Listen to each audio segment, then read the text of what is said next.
Thank you very much indeed for being with us tonight, this evening, for the second webinar we organized within the Purpose in Action Observatory project of Politecnico di Milano. My name is Josip Kotler, and I have the pleasure to kick off this meeting. Here with me are Chiara Pantalena and Beatrice Margutti, who have been involved in organizing, preparing, and of course running this event.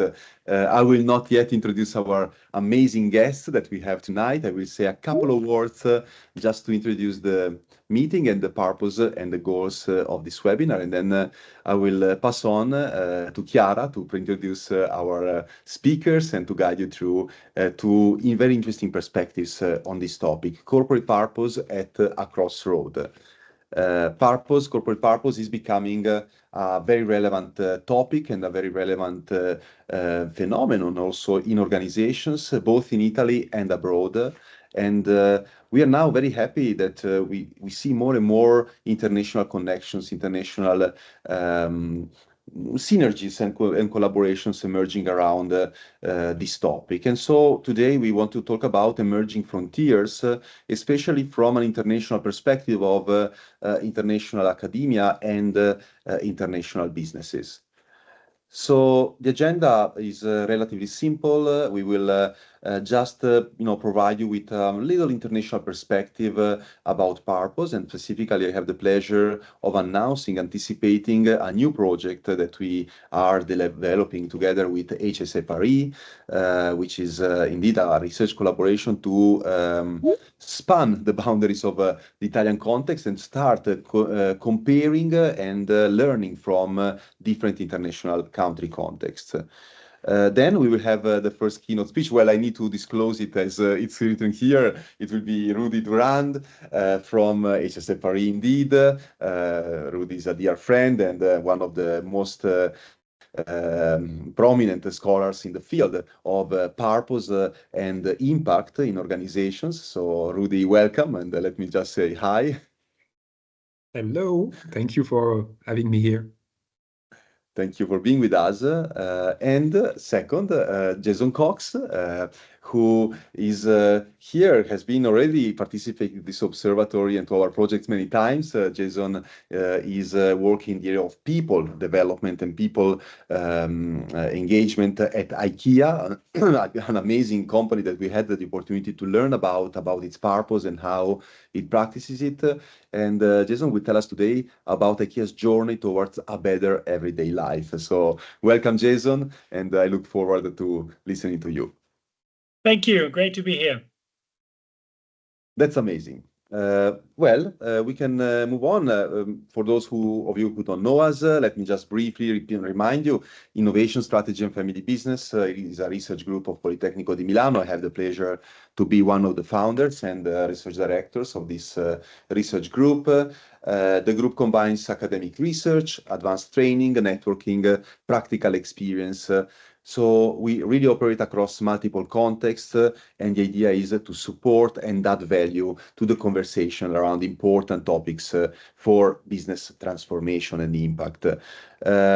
We are positioned at Politecnico di Milano and collaborate closely with Polimi Graduate School of Management, which is another important area of work. And of course, I really want to take the opportunity also to invite all of you to consider joining our Purpose Day in Milan on the 16th of October. So just in a few weeks, of course, all of us will be there, including our guests. So it is a great opportunity to meet also in person and not only online. Our value proposition, you see, it's about combining theory and practice for business transformation and long-lasting impact. That's what we do. And here I'm very proud to have here a researcher and a practitioner, right? A manager. So we really can try to bridge these two perspectives. This is our team. Luca, Chiara, Beatrice have been central to our work in developing our research. Maura has been very instrumental to really connecting with practice, also developing our Purpose in Action Lab.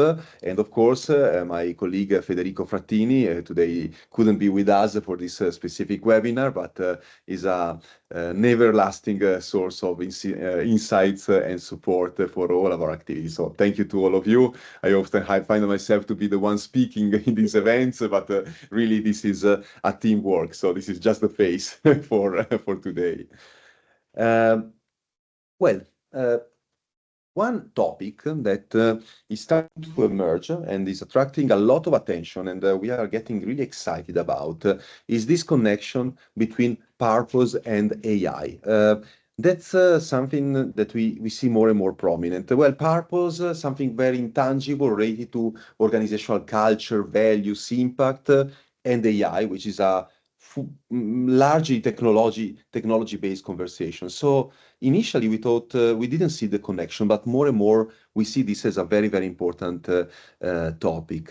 We see that the world is changing and AI is accelerating that change. AI is a general purpose technology, and every single company, every single manager today is wondering, what should we do with the AI? Well, but the AI has a very important impact on people. It has a very impact on how business operations will be run and conducted in the future. And so many organizations struggle, we see, to navigate and understand these changes. So here on this question, with Rudy Duran and his team from HSE Paris, we started conversating, and we are starting to figure out that actually there is a lot of research to be done and a lot of new things to be discovered about this topic. We think we need to understand this change. We need to go deep. It's not just a threat. Someone speaks about substituting people with AI. We don't think this is the case. I think it's more subtle and more interesting than that. It's a big opportunity. But at the same time, purpose indeed can be a strategic lever. The reason for being and the meaning of work are into question. So that's why we need to think about AI and the AI transformations from a purpose lenses. But also at the same time, I think we need to stimulate and inspire managers to take responsibility over the AI. Many times we hear about AI technologies, we feel like we are powerless, right? That the technology will be dominating and leading the conversation. And I think still we can, argue that actually instead people will be central in how AI will be used, adopted, implemented in organization, and the impact that this will be generating. Well, these are the connections, these are the topics that we explore together, and that's the reason why we started considering a research collaboration that I'm very happy to announce between two European centers of excellence in this topic, and particularly to promote responsible leadership and trying to help organizations respond to major contemporary challenges. HSE Paris has been working on purpose topics for a long time. So as we have already collaborated by connecting through different events, to different initiatives. I'm very happy that this now can develop into something even more substantial and more tangible, also in terms of data collection, because another topic is international comparison, which is very important. So what do we want to do here? Well, we want the idea is that we want purpose to be a practical tool, something that can be worked with to support and guide conscious innovation. We want to generate, share knowledge, and encourage European level reflection. Indeed, we really want to attract and invite other organizations as well in the future. We really want to understand how technological change can be driven, governed, managed toward human-centered goals. So three main goals, three main milestones that we see in our journey. First one, we want to help managers understand how purpose can offer direction and how it can help them navigate major technological and social transformations. Second, we want to reframe AI as an opportunity for positive contribution and for positive impact. We really want to see AI and see how AI can actually enhance human potential, engagement, responsible innovation, rather than replace it or limit it. Third, we want to combine research with action, right? So it's in our DNA. That's what we really always want to do. We want to create high quality research, high quality insights, original insights, but we really want to be close to the manager's experience and really want to ultimately to have our own impact and our reflecting our own purpose of creating indeed meaningful knowledge. So these are, let's say, the main activities that we will be conducting. Themes are many: leadership and AI. So how AI is not just a technical issue, but it takes responsibility. We really want managers and leaders to take a stance and take a particular position relative to AI to guide it. We want to talk about strategy and what are the roadmaps, visions. We want to talk about inclusiveness as well, right? Because AI creates a risk of exclusion and unfairness. So we really want also to connect it with ethics and consider also social implications of AI.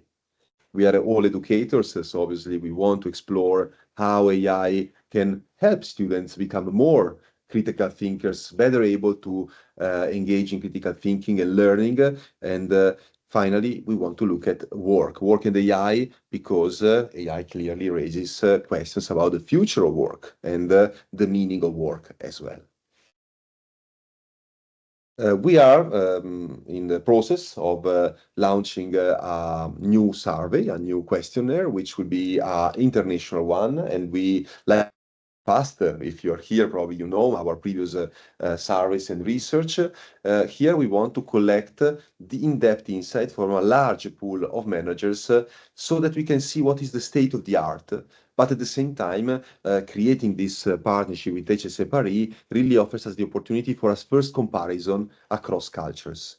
I think Rudy inspired me in this regard in a meeting a few weeks ago in Copenhagen, where he highlighted, and I'm sure he will say more, so sorry for the spoiler, very little, but I was very triggered by the thought, we probably need a European model and a European concept of purpose, right? So we need to think about what is the distinctive trait of a European company, European business culture, and what is the role of purpose in that culture, right? So I don't want to disclose too much, but I think this will be really something that triggers my interest, and I really look forward to exploring those and developing together that view. Very briefly, and this is my last slide, I promise. This is just an overview of the following events. We are now at webinar 2 of this project of 2025 Purpose in Action Observatory. This is indeed the anticipation of our international survey and, of course, the international perspective. I look forward to meeting you at Purpose Day on the 16th of October. And of course, in November, we will be able to release the full report, Purpose in Action 2025. So please register to our conference and come to meet us in presence at Politecnico di Milano. With that, I think that's enough from my side, and I think I will pass the word to Chiara to introduce our speaker, first speaker, Rudy, and maybe say just a couple of words. Thank you so much for your attention for now. Thank you, Josip. So as you were mentioning, we are now jumping into the main part of this webinar. We will have two keynote speeches. We will start with the one of Professor Rodolphe Durand. Josip already introduced Professor Durand, but I just want to say that he was the founder and is the director of the Society and Organization Institute, which he launched in 2009, and he is the holder of the Jolly Family Professor of Purposeful Leadership in HSE Paris. And Professor Durand is really one of the leading scholars in publishing on corporate purpose, among many other themes. And today he will be able to provide us an international comparative perspective on the topic of purpose. So this is really what we wanted to convey with this speech. The title of the keynote speech is Purpose Across Border, a Chance for European Capitalism. And I think now we are ready to listen to you, Professor. So I think we can switch with the slides, and I will leave the floor to you to start.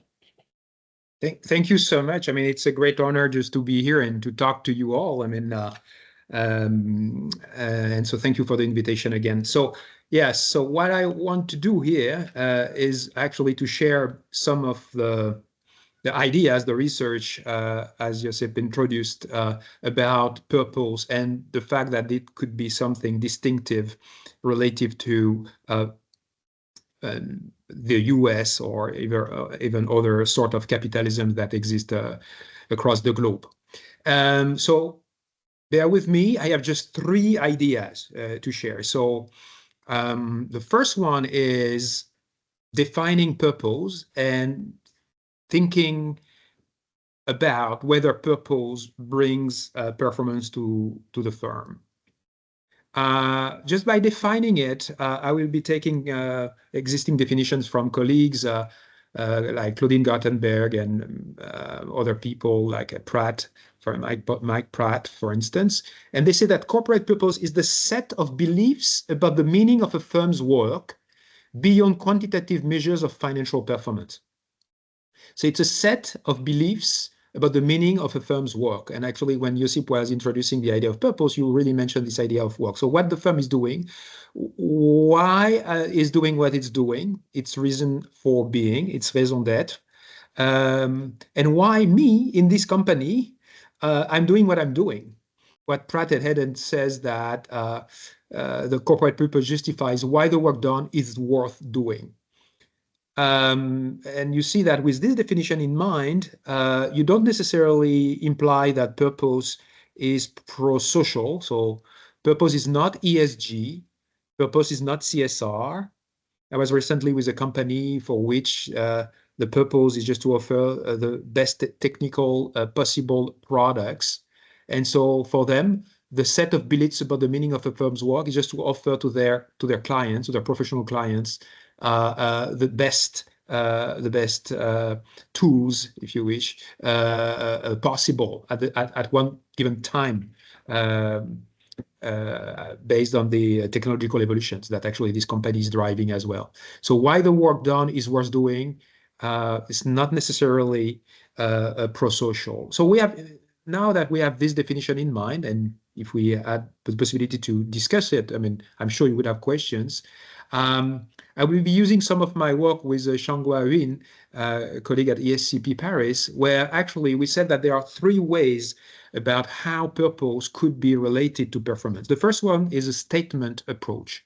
So many firms around the world, and probably your firm, has defined a purpose, right? It's a statement. It's in the wall of the firms. It's in the first screen in computers when you open your computer in the morning.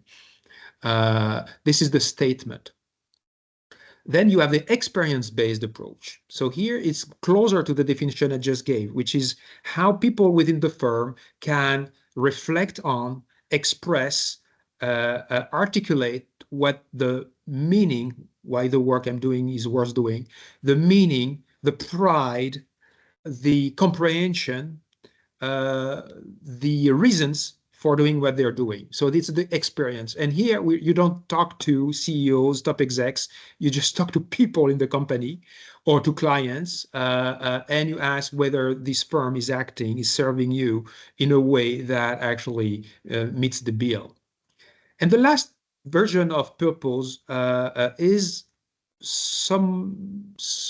more often than not forgotten. It's a decision-making approach. If my firm has a purpose such as enrich, not exploit, for instance, which was the Body Shop purpose, it gives clear indication that there are certain things that you won't do, the not exploit part. So that means that in some of the trade-offs that you may face every day in your jobs, the purpose gives a clear answer about the things that you ought not to do, and that actually you respect these rules and principles. There are certain clients with whom you will not work, and that's okay, it's my purpose. There are certain products you will not sell. There are certain practices you will not implement. And in a nutshell, the questions that arise from the 3, if you wish, approaches. One is, what does the purpose statement add to the company? And here we have friends from the Chicago University and other places that did some study about the statements, studying all the statements of firms, what they contain, and whether it were related to financial performance. And the answer is not related to it. And so here the big question is, having a statement, does it transfer into performance? I would say the evidence is no. Then you have the experience-based approach, which says, hey, how do purpose and its dimensions impact organizational outcomes? And here you have different works, the ones that are being conducted by Claudine Gottenberg and colleagues, the ones that we are doing at HEC Paris, that show that actually, yes, depending on how the people in your companies express their attachment to purpose, yes, you can find that you can gain, in terms of operational performance, EBITDA in a nutshell. So here there is something that is happening. And in terms of the decision-making approach, why do actually owners and boards engage in corporate purpose? How does purpose impact decision-making processes? Is it helping them not making the wrong acquisition? Is it helping actually a unit not to actually launch a new product that actually will be doomed to failure? These are the questions that can be raised, and some research shows that decision-making based on a purpose can help you go faster, quicker, and more efficiently in the decision-making processes. So we define what purpose is. I share with you 3 approaches. The statement approach doesn't bring any financial performance. The experience and decision-making do under certain conditions. As Josip actually mentioned, I think that we have here a European specificity that needs to be stressed, because after all, we are thinking here purpose across borders. And I want to stress these before moving to the 2 other ideas I want to share. First, we have to keep in mind that purpose in the US, in US companies, US-based companies, is not tantamount to what it is to European companies. The historical institutional role of firms and states in Europe is pretty different from the US. It means that the firms in the 19th century have been created as purveying some services to central states that were producing other economic services in a way that the communication between and relationship between firms and state was more on creating wealth for the greatest number, but without encroaching in each other domains. The states could not do and perform certain tasks. Ship boats in the other side of the earth. They could not levy taxes just to build some bridges and make big constructions anymore. So they created this society, the legal society, just to be able to do that. And this was an understanding of the different realms in which they were both operating. If you think of the US, they don't have that.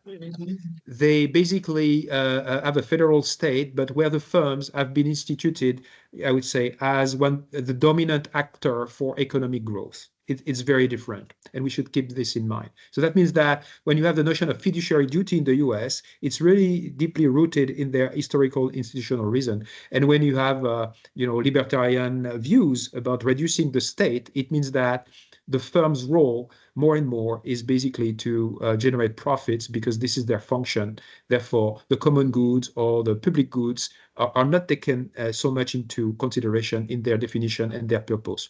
So therefore, another view from the European side is probably that market efficacy and social progress proceed from regulation, of course, a negotiated regulation with firms, not to the detriment to them, but this idea that the market is not efficient per se and in and of itself. So that means that you could define a firm's purpose about, again, if you go back to the definition, the set of beliefs that actually make the firm be what it is beyond the financial metrics and performance. Of course, profit is necessary for the firm to be and to achieve or help accomplish the firm its purpose. So the second idea beyond the definition and how purpose contributes to performance is based on my own, modest roles as independent board member in a listed firm in the SBF 120 in France, and other roles as president of purpose committees, that we have Société à Mission, the purpose-based firms in France, and I have the honor of, being in different companies. And so in these roles, I could observe that 3 elements need to be taken into consideration to make the European capitalism around purpose notion being efficient and more efficient than probably the common control, fiduciary duty, shareholder capitalism that is offered from the other side of the ocean. And these three ideas, so this is from the publication, if you follow on your screen, are the following. They are first intentionality, second governance, and third evaluation. So for intentionality, the first question to be asked is why does the firm has a purpose, but not why does the firm has a purpose. The firm actually has a board, and so the question is why does the board wants the firm to have a purpose? What kind of intentionality pre-exists the stating and implementation of a corporate purpose? So this is one main question that oftentimes is concealed or not thought of. So why do firms have a why? The why being the purpose in this case. And on which basically moral philosophy does corporate purpose rely? If you think that actually market efficiency is a natural law, why would firms just simply have a purpose? Is it just simply need to maximize profit and everybody will be better off? We know these days that with the global warming and other negative externalities that firms unfortunately generate, that I think we cannot anymore be ignorant about the moral philosophy of the firm's action. So this is something that I think that European firms do introduce more than probably the US-based firms. So this is the justification. Then there is the implementation. Something that is also not very visible is the tying up of incentives packages of top executives and top managers to purpose objectives. So oftentimes what we try to do is just to connect this to non-financial metrics such as ESG. But if I take the example of the firms for which the purpose was just to make the best technical possible product to serve best its clients, you know, this is not ESG, but still it's a purpose that can make the employees proud. So how do you connect these objectives to the compensation packet? If in the compensation packet you only have, I don't know, debt on equity, EBITDA generation, comparison against your rivals, growth, of top line or whatever, well, probably it's very difficult just to integrate purpose in the everyday action of the companies. So how can you make this happen? What are the basically implementation and governing principles? And the last one is, of course, evaluation and metrics. Very difficult to do that. Again, as a member of purpose committees in the Société à Mission in France, I mean, we are debating this all the time, which is how to find the KPIs just that cannot be manipulated by managers, that are loyal to the purpose and loyal to the figures that we can collect, that can, in a sense, reflect the achievement of the purpose in its different objectives. So purpose, what I mean, and that will be the third idea, is not just an executive or top management job. It's a board job. And in a study we did with Oxford Enacted Purpose Initiative, and that was published, and I think that actually Beatrice and Josip will circulate to you or have circulated to you. We make this a study and we compare across 21 firms in Europe, how their board actually use purpose and whether basically they can justify, connect it with governance, and measure the objectives and the achievement of these objectives in their companies. So I will not have, I will not go through all the report, of course, but just here I prepare a couple of slides for you just to perceive perhaps what you could get from reading it and hopefully being inspired by it. The first one, and it's the main takeaway, is that we found that there are 4 main modes of orchestrating purpose at the board level. And basically, the 2 dimensions that help you map these 4 types, it's one axis is actually the implicit, explicit way with which purpose is expressed. So some chairperson told us, oh, but purpose is in the air. Everybody knows purpose. When we need purpose, we just, refer to it as our values, I mean, in the conversation. And for others, it's completely explicit. So it's written, the objectives are written, the different committees at the board have like a roadmap of how to make this implemented. So this is the implicit, explicit dimension. And the other one is the abstract or detailed purpose. Does it remain purely, abstract in the way it is used, or is it completely detailed, such as the Risk and Audit Committee is using it in its exercise? So you have like sort of a purpose risk or reputational risk that is associated with purpose that is measured. Or is it used in Nomination and Remuneration Committee? So this is the way it can be implemented. And we had firms that did this fully, from purpose to values to objectives to behaviors and multiple committees using this.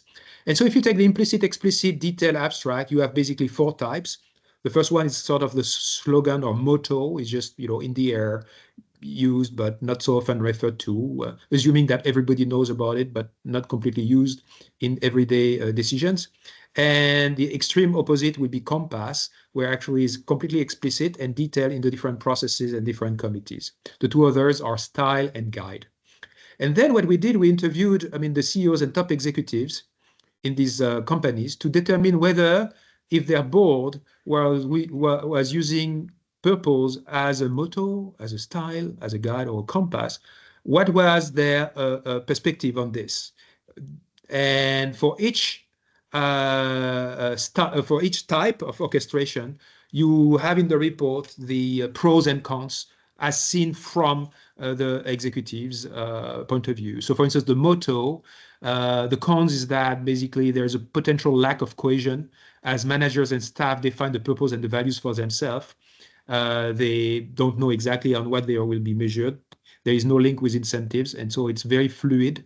It can be, in a sense, useful for certain purposes, but actually, it's not easy for CEOs to manipulate, activate, and incarnate it. And so I will let you discover the other types and pros and cons for each of them. So in a nutshell, what I wanted to say in sort of these temporary conclusions is that purpose is dealing with set of beliefs of what the firm is doing beyond financial performance, the work that is worth doing for everybody in the company. The second idea is that purpose is the board topic. We need to question the intentionality of the board members, and of course it varies if you are in a family firm or if you're a listed firm.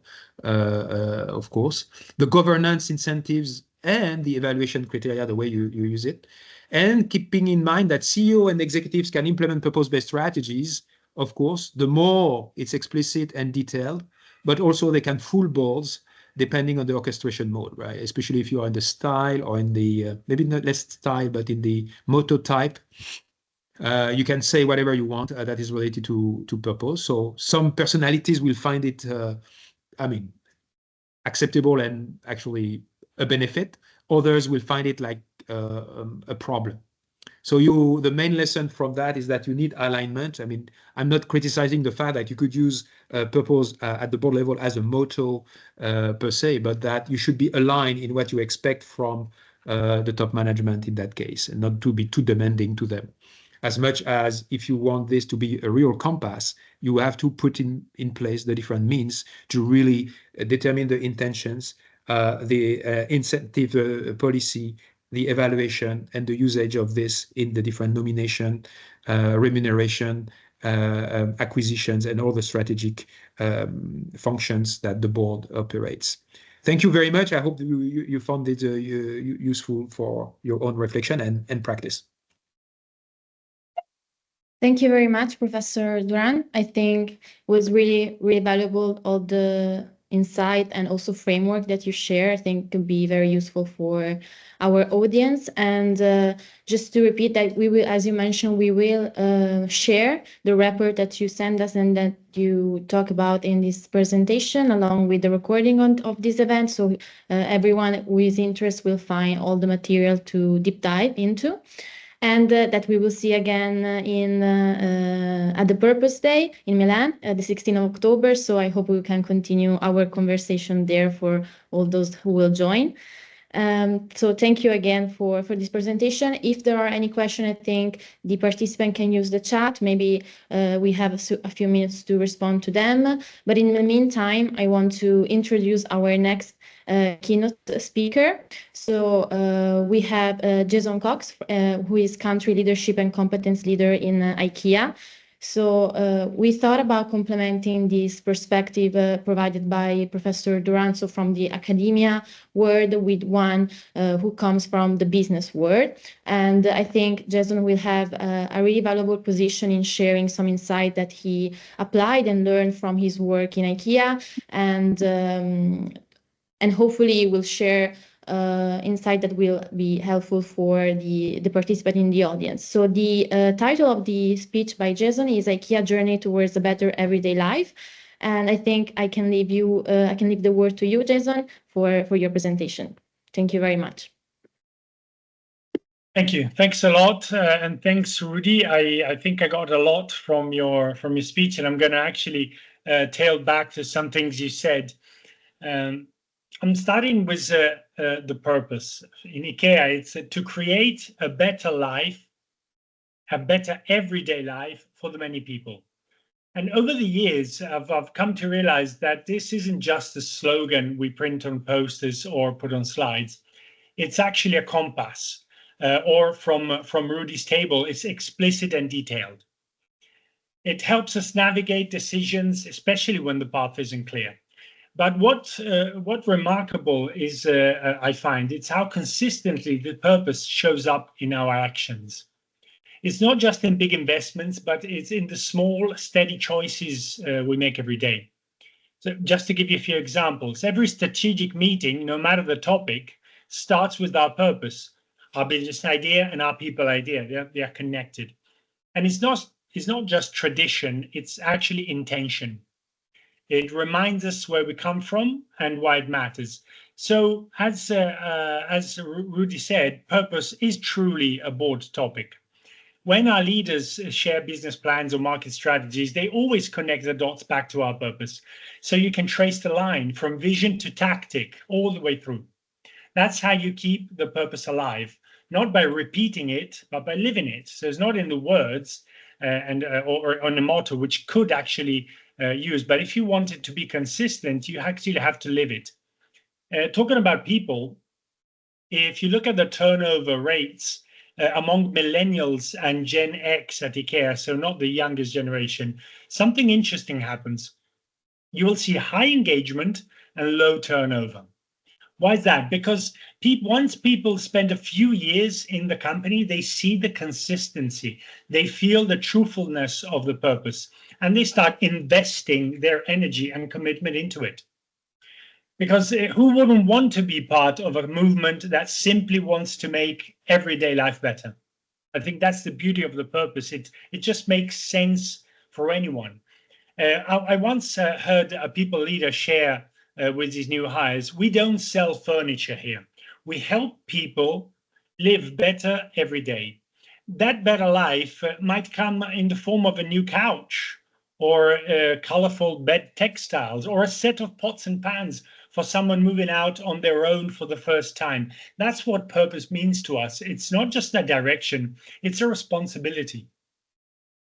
And in that, I can see where Rudy says it's not ESG, it's not CSR, but it can get very close because it does get into the area of what is the impact I want my company to have. And our purpose gets first thought and then declared in rural southern Sweden in the 1920s, very scarce in resources, close community, and the spirit of shared responsibility and practical optimism, you can actually see it seep through the years in the company. Ingvar Kamprad, the founder, put his spirit into words in a small booklet called The Testament of a Furniture Dealer, in which he laid out the cornerstones that captured the essence of IKEA. They influence everything from how we design our products, how we shape our culture, how we show up in communities around the world. But it's not just a strategic objective, it's a question of identity for us. And I think that the purpose has been so clearly connected to the company for so many years because it connected directly with culture and identity.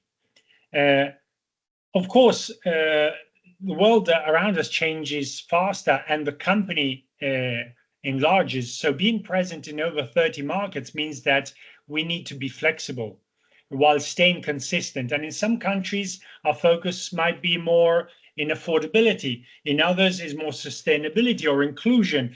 But the common thread is always the same: improve everyday life. So you can have different flavors, keeping the purpose consistent, keeping it in one. You can see that also in the product range. Because in the end, we always have to remember we make home furnishing. But in India, we adapted our assortment to reflect local customs. In China and Japan, we've reduced the size of many items to suit smaller living spaces. And in the US, we've gone the other way, making things bigger. I always smile when I think of our early days in the US. Sales of drinking glasses were surprisingly low. The glasses were too small for them. But one particular clear glass vase was flying off the shelves. And why do you think that? Because customers were using it as a drinking glass. They were buying vase for flowers because they thought that's a good size for a drinking glass. It was just the right size for them. So it's a story, and we have many of them throughout the years, but it highlights something important, I think. Local relevance matters. It's not about changing everything. It's about adapting just enough. You cannot have a purpose that was established in the 1940s and have it completely unchanged in the 2025. You have to adapt it just enough with empathy, with listening, and with a leadership that knows how to translate purpose into action. This is how you get consistent through the countries, but relevant in the countries. In a competitive global market, and I like what Rudy said about purpose and capitalism, because it's also a lever of differentiation purpose. We don't just sell products, we sell a way of life, an experience, a promise. And people kind of prefer to be connected to a product with an experience, a product with a promise, than just a product. And again, for that, you need to have consistency across the board. So if we're talking about a better everyday life, you need to have some connection with everyday life. And so you need to have a commitment on social impact, for example, which is not just an ethical choice, it's a concrete manifestation of the purpose. And so there's a great example I love to share. And to think it came about accidentally. The story goes that in 1997, IKEA had to recall millions of teddy bears because the soft toy's eyes could fall off under a child's inquisitive hand. So you could actually take the eye off and you could have an injury, or you could swallow it and it could be a problem. So production of bears in India halted, but that meant that 600 factory workers would lose their jobs. So the company sent a designer to the factory in India to see what could be done. And the designer hit on the idea of creating a cuddly cushion with two arms. So that's how Famnigyarta, which is the soft toy in the form of a heart with two arms, which is now an iconic toy for IKEA, was born. And a further 600 workers had to be employed to keep up with the demand. This is because we realized that not just children liked this soft toy, but also people in hospitals like holding the cushion hands. Parents at home having it in bed when the husband or wife is away. It gives a sense of cuddliness and protection, and it's across ages. And that is an accident coming from taking responsibility for the social impact of a mistaken design, because the eye that came off is a mistaken design from our side. And so we didn't want to fall upon the workers, which actually were just executing the project. So if you want to make an everyday life better, you need to approach real needs, see home visits. If we want to know what people need, we have to ask people. And so we do about 1 million home visits every year. We go into a home of people and we see how they live. We want to understand, where do they do things? What is the changement in habits? How is the use of rooms and furniture changing through the changing of times? Remember the pandemic, and everybody had to invent a home office, and that changed a lot the usage of certain rooms, and we had to learn about that to offer people what they want. But the latest feature, I think, is about a week old, so I'm going to give a very, very recent update. In IKEA's Oxford Street store, downtown, it's downtown in the middle of the town with a lot of people walking around. We sell umbrellas, of course, in this store. What we did, we were selling umbrellas for £5 on a sunny day and £2.50 on a rainy day. So this was an offer. If it's raining, you go into an IKEA store in Oxford Street, and with the membership card, IKEA Family, you can buy the umbrella for £2.50 instead of £5. Why? Because that's when people really need it. So of course it's a bit of a marketing hack. Of course it will have a nice kind of British weather day, would have a lot of rain, a lot of people trying to find umbrellas, and a lot of people buying them. But that's what was needed. So you're looking at what do people need and how can I make it affordable? That's two things of making life better in the small ways. So these elements will help build trust, create authentic conversations, and generate impact. Of course, around the globe, you have many different challenges. You have to coordinate purpose across broad organization. You have to address cultural, linguistic, and operational differences. So there's something I would like to leave you, which is very interesting, which is culture adaptation success. If you want your culture as a company culture to succeed in different culture, you have to understand what is the point of contact between the local culture and the company culture you want to bring. For example, we opened stores in Asia, and we started thinking about how our value of togetherness and closeness can be authentically expressed in cultures where physical contact and overt informality are less common. So think about Korea, think about Japan, where you can't go around hugging people like you do in Sweden. So we had to redefine togetherness beyond physical touch, using group activities, shared meals, symbolic gestures like group bow or collective fighting cheer that would fit local customs. So you could have the sense of togetherness the same as in European-based countries, in other countries that have different customs. But you cannot just go there, impose the company culture, and get people to adhere, because the clash will have people decide which party to choose. And you don't want to do that. What you want to do is you always want to mediate and create an adaptation in which that culture makes sense in your culture. If you do that, you can foster unity, you foster pride without requiring to abandon your ethnical culture. So you need to maintain identity, but still keep your own identity. This is why if you go into a store in Japan, you will find Swedish meatballs. You will also find maybe a bowl of ramen. But the point is, you will never find a completely different set of identity triggers, because this is the important fact. You want to keep the tradition, you want to keep the distance as short as you can, but make space for what is valuable where you are, what is valuable in the opportunities of the market, and what is required from the economics. So the change is all you need to have success while keeping what gives you the sense of tradition, the opportunity of change, and that is not a goal, is not a place you can reach, is having the purpose as a topic to talk about, to refine, to adapt, and to evaluate how is the purpose expressed in that country, in that unit, in that team.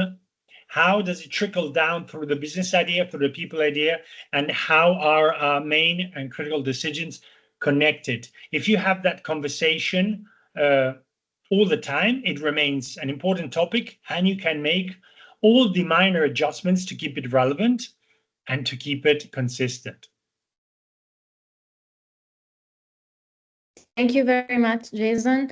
I think you gave us a lot of interesting insight. I feel like there were a lot of keywords that struck with me. For instance, adaptation and the impact of culture on the adoption of corporate purpose. And you gave us many also practical examples, which I feel like can be really relatable to even other managers and other companies that are embarking into understanding more what corporate purpose means from, I would say, an international perspective. And I also really like the way in which there were synergies between your speech and Professor Durant's speech. So I feel like this gave a chance to connect better the different insight that both of you provided. So thank you very much. So we are approaching the end of this event. I don't see right now a question in the chat, but if anyone has question for our speakers, you can leave it there. And otherwise, I just wanted to remind you that also Jason will be at the Purpose Day. So I feel like there is this opportunity to continue this conversation that we have started today. But of course, this is just one small step of the project and what we want to do around this theme. So an invite is to keep following us and our activities on our institutional page, on LinkedIn, where we shared what we do basically point by point in our research journey. This is just one way in which we like to give back what we learn with our community, but there will be for sure other occasion like this. Yeah, so I don't see any question from the audience. So I feel like we can wrap up our session here. We are perfectly on time. So I wanted to extend again a huge thank you for our speaker, Jason and Rudy. Thank you very much for this speech. We will share the recording with the participants. So hopefully this will be useful for others that couldn't join today. Yeah, so we can say goodbye, and we will meet each other very soon for our other appointment. Thank you very much for joining, everyone.